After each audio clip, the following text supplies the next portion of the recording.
but I'm happy to introduce Dr. Moira Inkelas. She's a professor in the Department of Health Policy and Management. She has a background in public health and public policy with a specific training in designing and implementing improvement science research.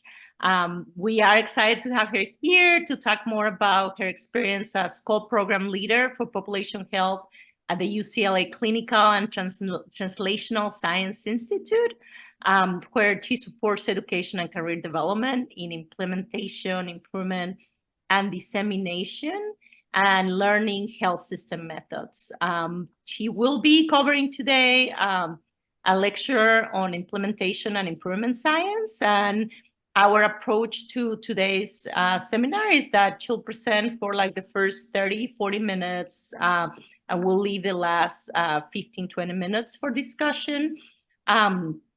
Please, it's very informal, as you have been here before in our seminars. It's an informal conversation, so jump in if you have a question. I'm sure Dr. Moira Inkelas will answer your question as you approach her. And yeah, I know Alina put information in our survey. We usually want to get a survey at the end of the presentation, so make sure to do that. But please, let's join me welcoming our speaker. Thank you so much for taking the time to be with us today.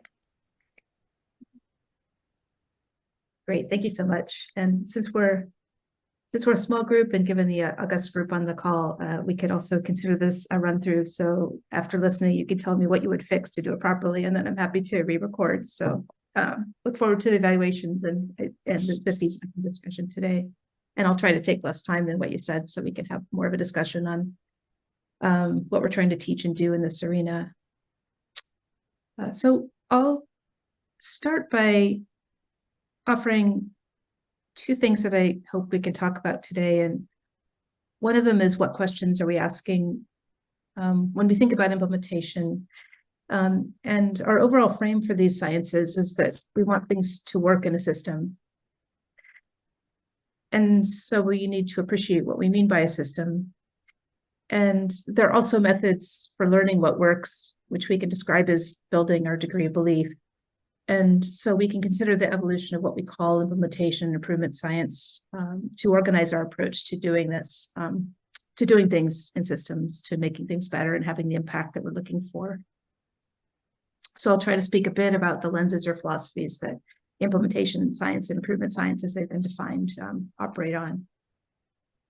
So I'll start with what is a system, and there are many different definitions we could use, and I'll use the simplest one that I can remember and that works well for me, but I think others would work here as well. And that's comes from Deming, and he said a system is essentially a set of interdependent components. Those might be items, people, processes, or some combination that work toward a common aim. So he thought of it as more of a production system, so it had a purpose to it, although not all systems necessarily have a purpose. So because improvement and implementation takes place in a system, this seems like a good starting place. And that system could be a microsystem, could be relatively small, it could be an organization, it could be a network, or it could be at the scale of a sector or multiple sectors. And so for Brosakoff, who's an organizational scientist, detailed these kinds of systems because pragmatically it was helpful for him to help in helping people understand about what systems they were operating in. And he described determinate systems, which can't make choices, and their parts can't make choices either. And their behavior is determined by their structure and environment. So a clock would be like that. A mechanistic system. An animate system can display choices, but their parts can't. And the behavior of those parts is determined. So that's what people are like. So our parts can't determine what we do, but our whole system, our bodies, ourselves can make a choice. Social systems can display choice and therefore purpose, and so can their parts. Then the parts of social systems are people. So an example would be a health system or network. And then ecological systems can't make choices, but their parts, which are people and social systems, can. And the behavior of the whole is determined, but not some of the behavior of its parts. So nature would be an example there.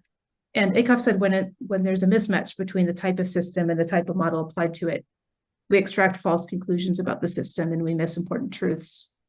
And so we see this sometimes, for example, if people apply a deterministic model to an animate or social system, or apply an animate model to a social system.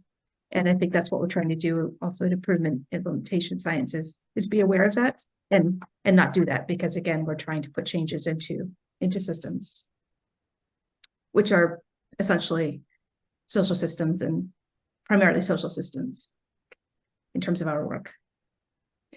So this is an easily recognizable framework for clinical questions that are sequenced by a growing degree of belief from left to right. And I thought this would be helpful just as a grounding, because I think we recognize this as essentially the scientific process that we employ in much of the research that we do related to health and health systems. So many trials and studies have evaluated the effects of a single intervention, such as a drug, and now we're looking at systems as the focus. And so this work by Campbell was trying to extend upon from looking at, for example, a pharmaceutical to a complex intervention. And by that, the authors meant an intervention that involves several components, like made up of various interconnecting parts. And so their examples are things like maybe cognitive behavioral therapy for depression. And they're speaking about non-pharmacological interventions, as I mentioned. And we have these phases in mind, and now I want to apply them to what we do in learning in a social system. So these are the same phases from the last slide. Now, if we think about it with implementation of a system in mind, if our goal is implementation, that we want to learn what works under what conditions, and we would like what we implement to be sustained because it's been designed to do so, not by luck. And notably, we could implement something that works and doesn't sustain. And that's, I think, not our goal in implementation. And the fact that that sometimes happens is something that we seek to understand in some of our work. So our degree of belief is not just that something could work, but that it will create value in a given context, and that we could describe the context in which it will work. So I just want to go through these different stages quickly, and then move into discussion of implementation improvement.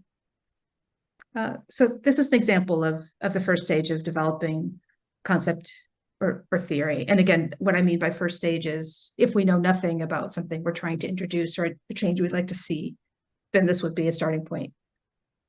So the goal of the stage is to explore what theory might be relevant to our consideration or problem, understand what users' needs, and start developing what the concept is that we might eventually want to implement.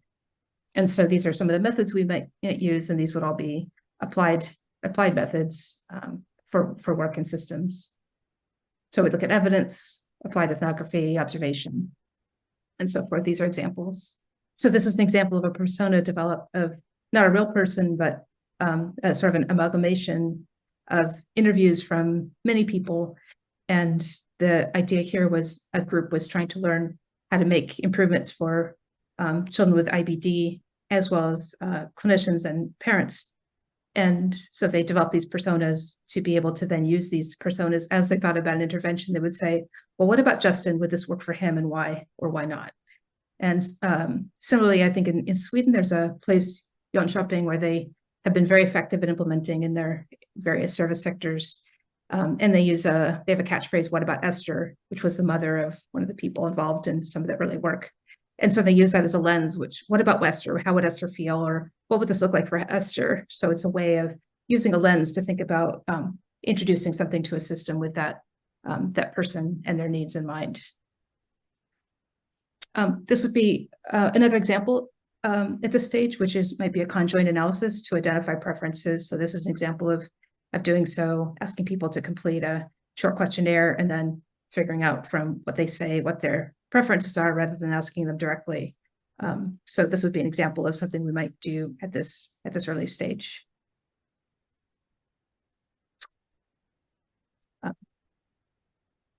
This is another example. Similarly, now we're at a prototype stage. So moving up one, we might have some ideas. We're trying to identify what are the components of an intervention that we might try, looking at some of the mechanisms and looking at their relationships.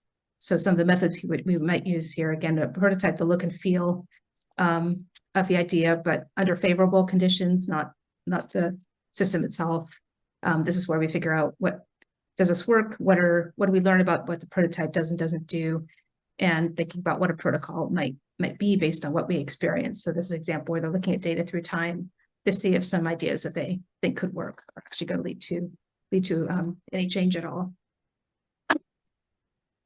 Now at the pilot stage, progressing forward. Now this is an example of a patient flow intervention.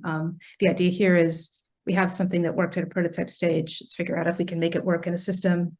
Look at what some of the interactions might be. Are there balancing measures that show we might be doing harm somewhere else? And what are the implementation issues that we're going to have to think about?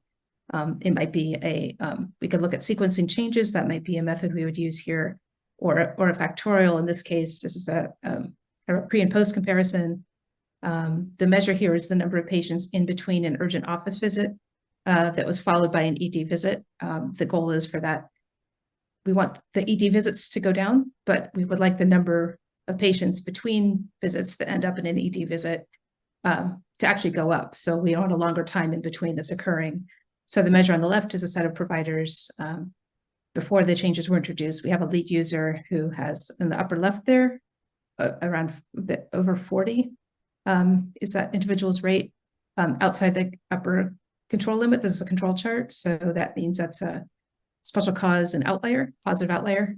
And on the right is that physician and then 2 other physicians who also participated 6 months later. And so we can see all 3 of them are above the control limit. And so that looks like this pilot is working, very small scale pilot, but in the actual system, a small scale test in an actual system. Here's another then example of moving from a pilot into now a detailed test. So this is an example of using pediatric discharge bundle and a hospital readmission. They have 4 interventions they're looking at. They have a full factorial design where they're looking at different combinations as well as the main effects. Now they want to know, can we replicate it if we do the same thing over time? Do we get stable results?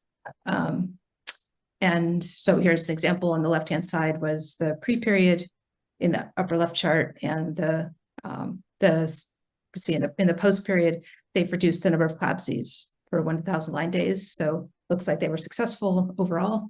And then they have a dot diagram, which is showing the effects of the factors. And essentially what they have here is the effects for each interaction and main effects. And the dot diagram is just showing the percentages. So to the left means that the readmission rate went down by about 6.9. That's the teach-back method, has a little t there. So the biggest effect they got was an improvement of a reduction in readmissions of 6.9%. And then you can see the dot next to that is the teach-back in combination with a checklist. So these are the promising results from their factorial analysis. And then they can see the interactions actually didn't do very much. And then they have a comment in the paper about what they're going to do next to further build their degree of belief. So now here's an example progressing forward for implementation and spread. So at this stage, we're looking at uptake. How do we introduce an intervention into a system where our goal is to implement it widely in all the conditions that we think it applies to? We might be studying reliability, how to make it consistent, and looking at sustainability as well. How are we hardwiring it? So at this stage, we're understanding variation and context to see if we see variation in adoption, why and what we could do about it. And then we're working on the support infrastructure so that we can enable that intervention to be implemented widely in the conditions where we want it. And we have a host of study designs here to look at that. And this was actually an example of a orchestrated testing effort where there were a number of NICUs that were too small to test a set of changes individually, but they came together as a network and divided up the factorial design. So they each took on a particular combination of changes, and they did a planned experiment together and generated a partial factorial. Most of the cells were filled. And this is, again, a pragmatic study of participants so they could learn faster together rather than slowly. And some of them may not have been able to test all these changes, so they would never know what worked.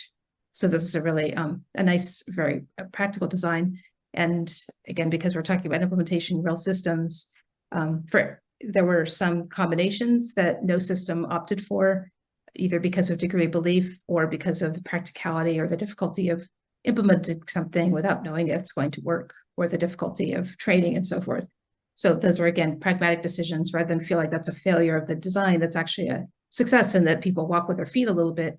They just have to be honest about what they do and don't know, since some of the cells in the factorial may not be filled at this initial step. And as we'll talk about later with improvement science, that's fine, because the idea is we're always iterating. So we will get to it later if we can't get to it now. It's sort of the practical way of saying it. And this is just their data from the baseline, the study, and the sustainability. So they got a reduction from baseline to study.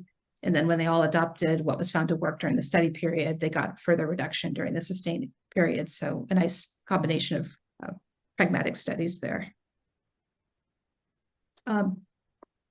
So this is where we went through this phases just so we could have this conversation about what implementation science and improvement science are. So some implementation scientists focus on uptake. So once a decision is made to adopt an intervention in a system, what factors affect that decision and the relative success of its introduction, and what features of the support infrastructure enable uptake. So that's a major part of what a lot of implementation scientists look at. So on the other hand, we might also further expand it to say, what about planning experiments to understand the conditions under which an intervention will have an attended effect and to demonstrate its reproducibility? So some implementation science focus there. And then further back, we may also, some implementation scientists are interested in what are the implementation issues that we're going to need to address before we move to the next stage of testing in terms of its reproducibility or replication, and understanding its variation and making any adjustments before implementation becomes the expectation. Any comments or questions so far, or should I continue? Probably about real quick, 10 minutes left or so. How about yeah, please. How are you distinguishing between implementation science and improvement science? This may be a political question. I was actually going to do that right now. Okay. Yes. But but I see this, the other thing is I see this box ends, it does not include the first two. I think that's right, but I'd be happy to be argued with. I think that's more the way I see people in implementation science, again, using the term implementation science speaking. Yeah. But if you say broadly small I, small s, without all the overlay of the tradition where things come from, I would think that's why I started from what I think is pretty close to the early beginning of kind of no knowledge, maybe some hunches with a pedigree. Right. That's where all implementation essentially starts. If you want to implement, then you're thinking about it starts at the beginning, I would say. Okay. That would be my view, but yeah, since you asked. Yep. Sounds good. But this is my sense of what the field generally does. And again, feel free to. No, I agree. Feel free to disagree. It's to start on the far academic side on the right and sort of skip all the steps of what led you there to begin with. Yes. And I find it very confusing to just plunge into uptake, which can be a strange place to start a conversation about an intervention. Yeah. Okay. So I'll go into implementation and improvement science. And I think I'm going to be more right about improvement science definitions and traditions than I am about implementation science. But this is, again, just to open a conversation, and I think it's having the conversation that's the important part. So I think I have a couple definitions here. The first one is from BMC, implementation science. And as you were saying, Gary, their definition is that implementation research, which I think by which they mean essentially implementation science, is the study of methods that promote the systematic uptake of proven treatments, practices, organizational and management interventions into routine practice with the goal of improving health. And they also note that it includes de-implementation. So uptake means either introduction or, I guess, extraction of one or more things. I found what Dave Williams said helpful. He was the previous president of the Institute for Healthcare Improvement. And he said, similarly, it begins with having an intervention that we have a high degree of belief about, and then studying the approach to hardwiring it in a system is implied here. And then Dan Schroeder said that it embraces the reality that contextual factors are active and dynamic forces working for and against implementation efforts. So I think this represents commonly the center, perhaps, of implementation science, which is it's looking at context. So what are contexts into which interventions come? And how do we study the relationship between context and uptake or extraction? If that's the goal. So this is the consolidated framework for implementation research, CIFR. And I imagine there are others on the call who are much more expert than me and have used it more than I have. So would look for that expertise. I think that Damford and her team developed CIFR to draw attention to what implementation should consider. And it shows the content around an intervention. So the green box is the thing itself and describes what's being introduced. And the CIFR framework acknowledges that the features of the intervention itself matter for uptake. And some of those are, of course, many of those are mutable. Some of them are fixed characteristics, perhaps in the moment, but maybe amenable to change. And the idea of CIFR, I think, is that it helps us see the broad context surrounding the introduction of intervention. And each of these parts in the model in its entirety are a focus of implementation scientists in one way or another. So like all frameworks, it offers a lens where we can see something of interest. And I think what is nice about CIFR is it puts into one place what we've learned over time that matters for uptake decisions and successes, and what could affect the decision to adopt, as well as the rate of uptake and its sustainability over time. And there's plenty that's useful, and CIFR again brings in a lot of theories that we may have independently been familiar with. And these are essentially categories, but by categories they help trigger ideas that could help us think ahead and to think about whether it has any relevance to our particular context or our particular problem or issue. There's certainly many other frameworks as well. I think CIFR draws from theories that appear in other frameworks in social systems. So I thought rather than go into them all, we just focus on one and then speak to the idea of how these frameworks are often used. I think it was Hashim, one of our wonderful clinician scholars, who said last month in using CIFR that it becomes useful when you understand a system, less useful when you don't yet understand the system that you're working in, which I thought was a useful insight. And I think I concur. So I have only included these slides for completeness, but I won't go into them. I'll just flash through them. But there's a couple articles, the updated CIFR paper in 2022 that goes through each of the constructs in the updated version and defines them. So happy to come back to this and speak to any category if anyone desires. But it becomes pretty overwhelming pretty fast. So I'll just flip through and point out the fact that this is all nicely documented. And I think it is, again, if we're trying to think about context, it's a helpful reminder of all the things and systems that influence basically how things can work, and all good to have in mind, some more relevant in certain contexts than others. Okay. So briefly on improvement science. So I think improvement science comes from its conceptual underpinnings come from Deming, and it's essentially the interaction of systems thinking, understanding variation, the psychology of change, the human element of change, and then the theory of knowledge. And those are applied to improve performance. And the key thing here is that those are the conceptual underpinnings, and that the way that we apply that science is by using a set of improvement methods and tools, of which there are a set, combination with subject matter knowledge, and specifically people who know the system that is the focus of the change, to develop and test and implement and spread changes. So these are descriptions of each of these conceptual underpinnings. So appreciating the system is first and foremost, and the thing that Deming thought Western management and Western systems didn't get at all, which is why he fled and worked with Toyota. which is a focus on how the parts of a process relate to one another to create a system with a specific aim. And he thought that system thinking was poorly understood in the West.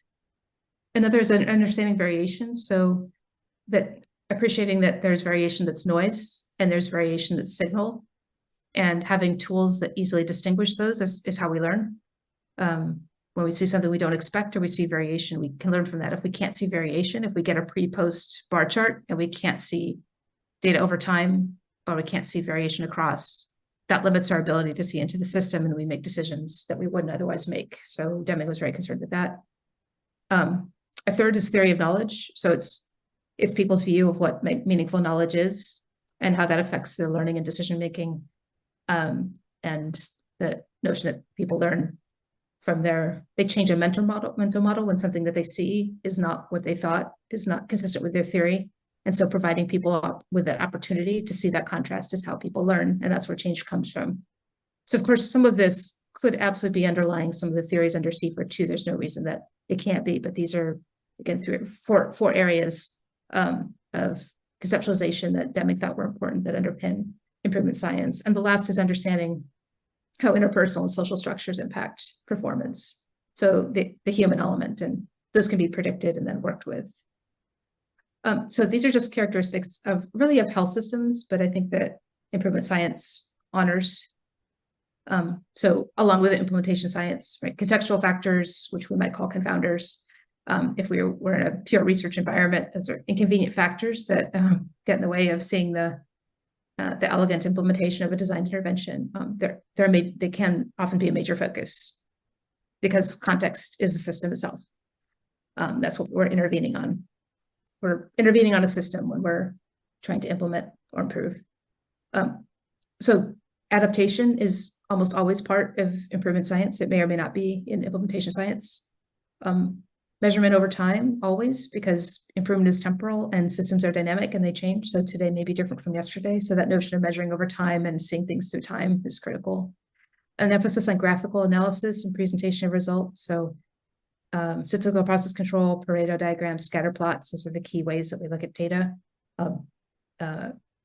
Always involvement of local expertise.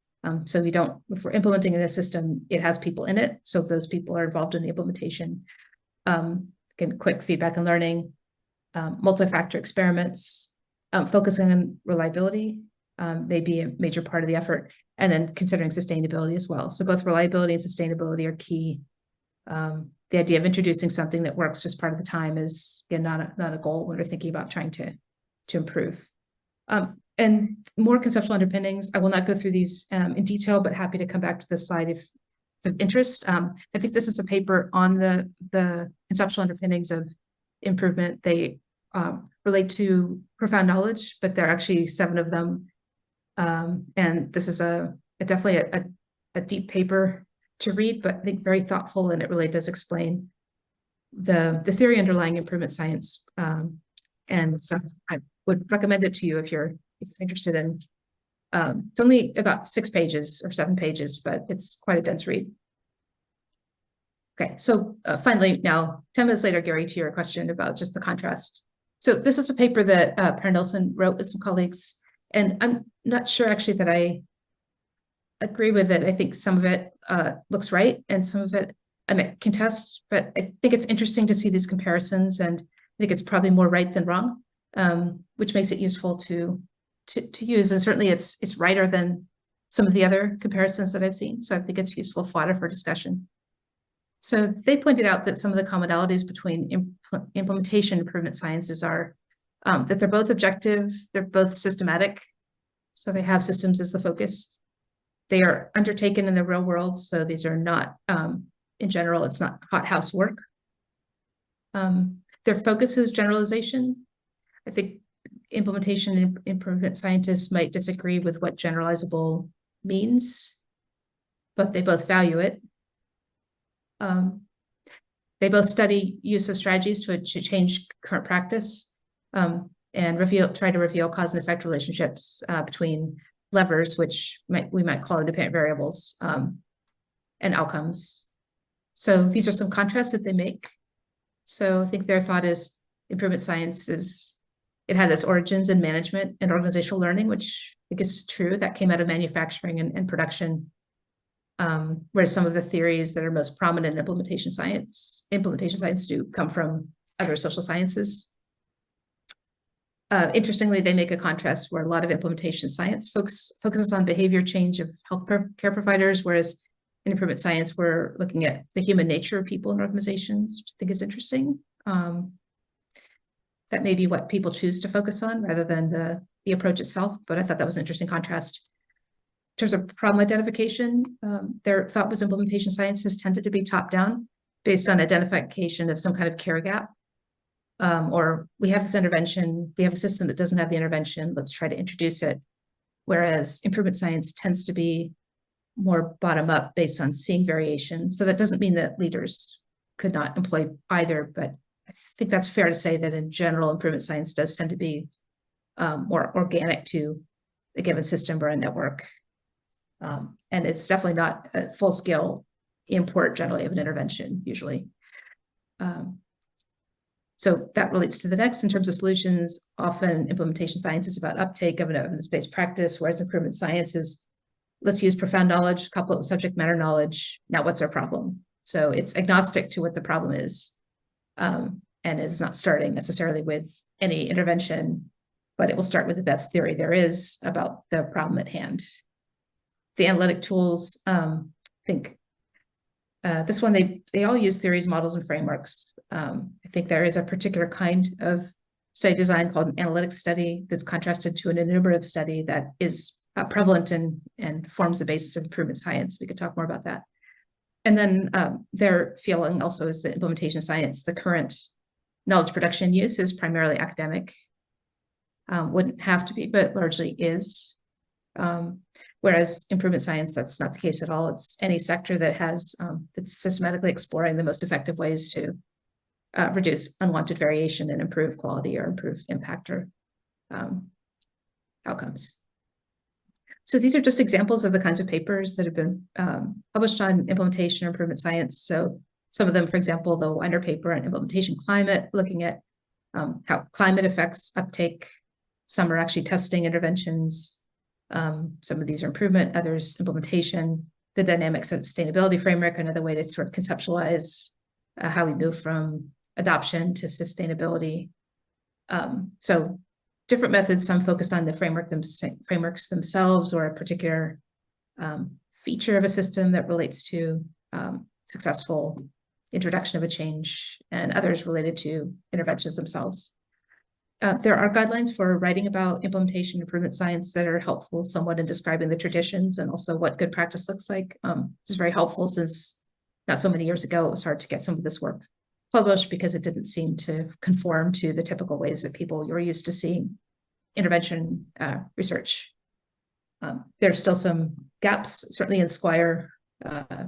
There's still parts of improvement science, for example, the repeated PDSAs that are part of implementation improvement science that are still not captured very well in the literature or appreciated, but it's coming along.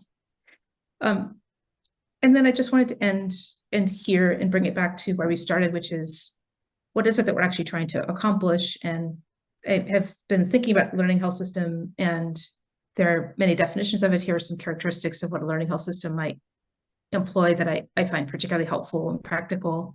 I think this notion of one system for discovery and practice could be think about that as well as interventions. So I think in many of the interventions that we see, we do see people introducing an intervention into a system without an appreciation that, again, we're working on a part, not the full system, and we can't see that full system. We often don't make an attempt to see that full system, and so we end up with kind of a collection of things that don't work for the whole. And so the notion of a learning health system, I think, is helpful for all of us working on any kind of implementation, which is to keep in mind we are introducing a change into a system where every part is connected to other parts.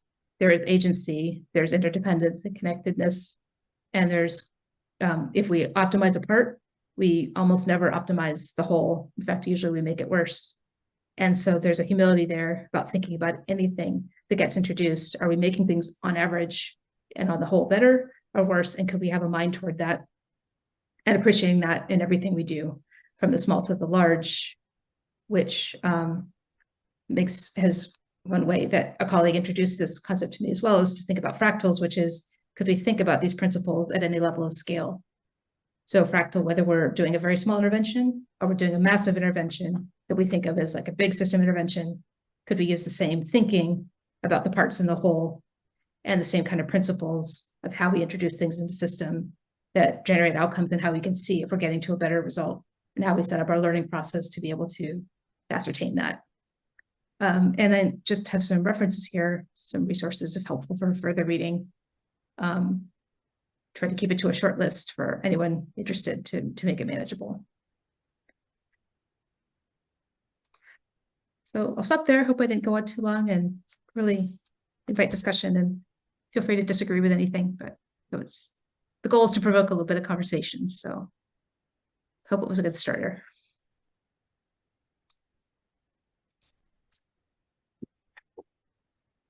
Thank you. So I think we're open for questions, discussion. Yeah. So.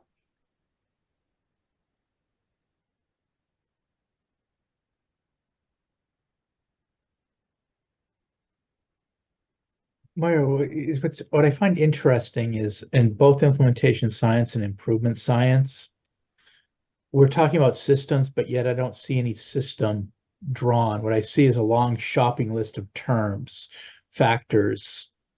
It's almost like we can't escape the epistemological box that we put ourselves in to look at the phenomena that doesn't fit the box. Is that fair? That's 100% fair. And actually, I was just reflecting on a conversation I was having with Lloyd Provost recently, who I think was one of the 3 people that Deming trained who are in healthcare and working on improvement. And he said the only times he can recall failing in projects is when they didn't have a good system map.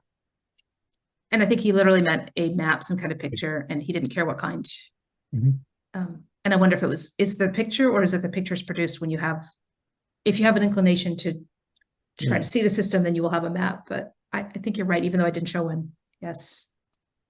Well, I think it's at 2 levels. I think it's at the map level of where you're intervening under your particular system. So you map your context. But I also think that at sort of going off your fractal piece, it's likely that given the evolution of life, that there are fundamental mechanisms that we see at the cellular level, at the organ level, at the species, at the individual species level, at the household, at the organization, and at the societal. It's just, we don't talk about it like that.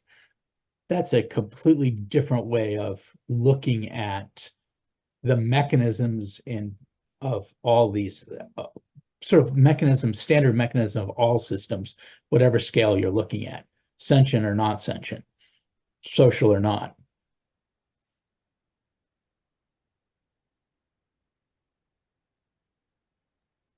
Not quite sure how to get at that. Yeah. And if you could say just, I know you have many thoughts about this, Gary, but say more also just about what are ways to help people do this? Well, if you had to draw, what are all the necessary functions of a living single cell organism, what would they be? And I bet you could come up with a list that you could turn around and say, lo and behold, every living organism, at whatever scale, actually has all of these. They just come in very, very different variations. They're fundamental functions. The word function never comes up in our system analysis. We come up with goals, but we don't come up with functions. Roles is probably the closest you have to it. But, a cell has to have a boundary that's semi-permeable. It needs to have sensors and mechanisms to perceive the environment outside that boundary. It has to have mechanisms to take that information, process it, and respond. It has to have exactly the same thing on the internal side. It needs a mechanism for energy, to acquire energy, to process this and reduce the waste. That applies to everything, whether it's an organ or if it's a household or it's a firm. I think you see it at every single level, even within each of these organisms. It's like actors embedded in actors.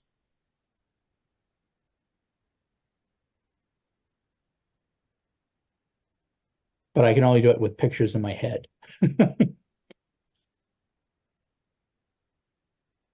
think if we use pictures and pictures that focus on functions, then we could get out of the sort of the trap of looking at a set of characteristics or factors that are on one hand cognitively overwhelming and also kind of misrepresent potentially what's actually happening and force us into abstraction as opposed to kind of the actual pragmatics of how something is functioning, which is why we get things wrong and they don't get hardwired because they're not designed to kind of hardwire in the organism that they're introduced to. Mm-hmm. The irony is we teach medicine and physiology and cellular biology in those 1,000-page tome textbooks. If you open up randomly to any two facing pages, 99% of the time there's a picture. But as soon as we hit the social world, those pictures completely disappear. There are no pictures, and at best you get a Venn diagram. That's the closest thing to a picture you get in the social world, or maybe a structural equation model of these things called factors and variables.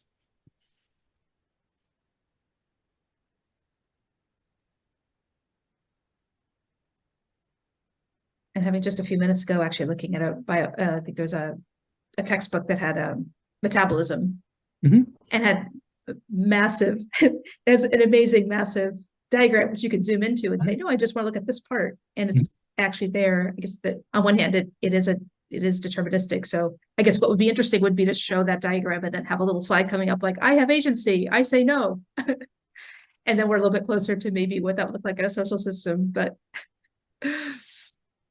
to your point, we could do it for very complex things. Yeah. So how complex is a system? We can't do that. So do you do that? Would you do that? Try to map it out that way? I think you have to start with a map. Well, first you have to start with the goal. What are you trying to do? But then you have to ask, what is the system currently doing to be able to mess with it?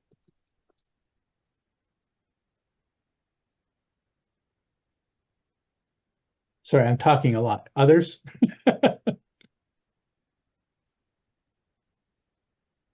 I was just because this is totally new to me, so I have naive question. So is in the implementation science, how can I say, forecast and then prepare for system changes or some variation of, some, how can I say, some, they have some, developed implementation plan, but if some system changes, or because this is small follow, how is there any preparation to prepare that kind of dynamics? How I'm just curious about, because you have a long theory, what's gonna happen, system changes, if there are changes, do I have to go back to theory, have to go all the way, have to make a new implementation plan? I just want to know about the dynamics, basically. I'm happy to share thoughts on that. I think others will have thoughts too, or they'd be really interested in hearing. I think that's right. I think actually the idea, what we should forecast is that the system will change because the system is never the same tomorrow as it was today. How much it changes and when we can't predict, which is, I think, why going back to the beginning, which is, as you said, so what's the concept in the first place? And then the prototype is the look and feel. And then we move on from there. And as things move away, like, okay, a nurse can't do that anymore. So now what? Well, that's not a problem because we have a theory. We know what the nurse was doing. We know why we gave to, and I may not use these terms correctly, Gary, but we knew what the role or function was. We knew why we gave it to that person or that area. It can't be done there anymore. So now what? So if we've actually done the theory building in the right way and we understand why and how we put it there, then it shouldn't be that hard to think about, okay, who else? Where else? And I think there's a story, I think Steve Spear, who wrote his dissertation on Alcoa and management, he told a story about, I think, Admiral Rickover, who's in the Navy, and I think a lot of people respect him for the kind of culture he was able to create, a learning culture. But anyway, that it might be apocryphal, but his story was that he would only get upset when a mistake happened, and then he would say, why did the mistake happen? And people said, we don't know. He's like, well, it's your job to know. I don't mind that a mistake happened because errors happen, But if you don't understand that it could happen and why it happened, then you don't understand the system, and that's actually your job. So what do we need to do so you understand your system enough so you can say, oh, that happened because we didn't have enough or whatever. And so I think, I don't know if that's helpful, but the idea is if we create things outside and then we put them in, then as the system changes, like it's going to get fracture or break. There's probably some kind of metaphor we could think of. It's going to crack and break because it wasn't designed with the kind of contingency or flexibility that you're saying. So I don't know if that's helpful, but I would agree that's where I think theory and really understanding the system come in. You know why and where, and so it could be flexible. Sorry, that was a very, very long answer. And if there are other thoughts or disagreement on that, better ways of putting it.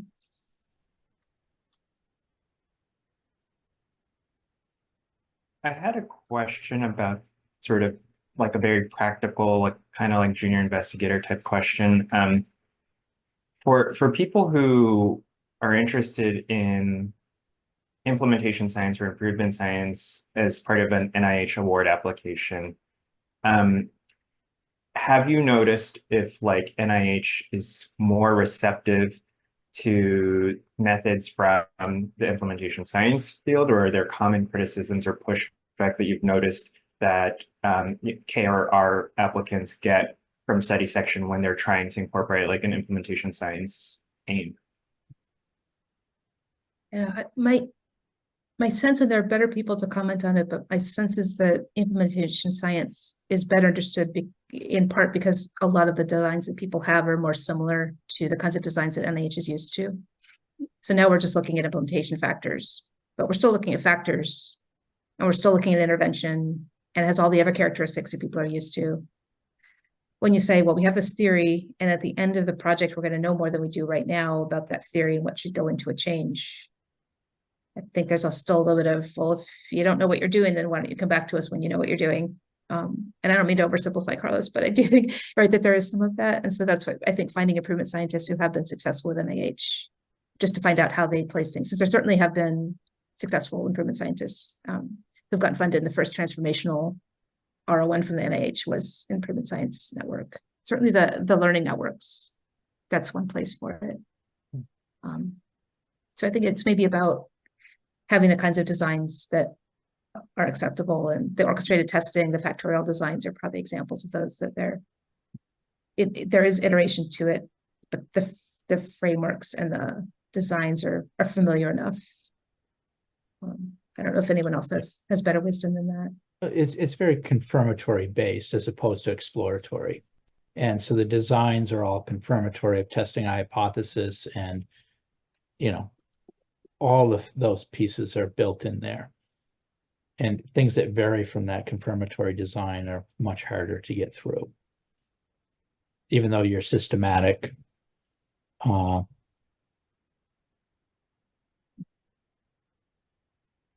that maybe that's probably why the network's a design where our organization our system is too small to look at all the features. So let's come together as a network and explore it as a. The irony is, as things get more complex, you have more and more factors, right? So think of your data spreadsheet as many, many, many variables in few rows. We don't know how to, NIH has a real hard time with dealing with that. They want more rows than columns and variables. And that means you got to be really narrow and very small. And it's kind of hard to do that in a system. That's the irony.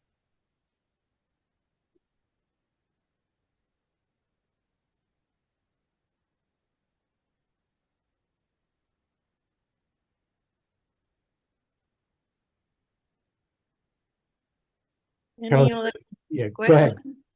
No, I was going to say, yeah. So no, very, very, very good presentation. Any other questions? I know Christina sent us a notch again to make sure we fill out the evaluations. So thank you, Christina.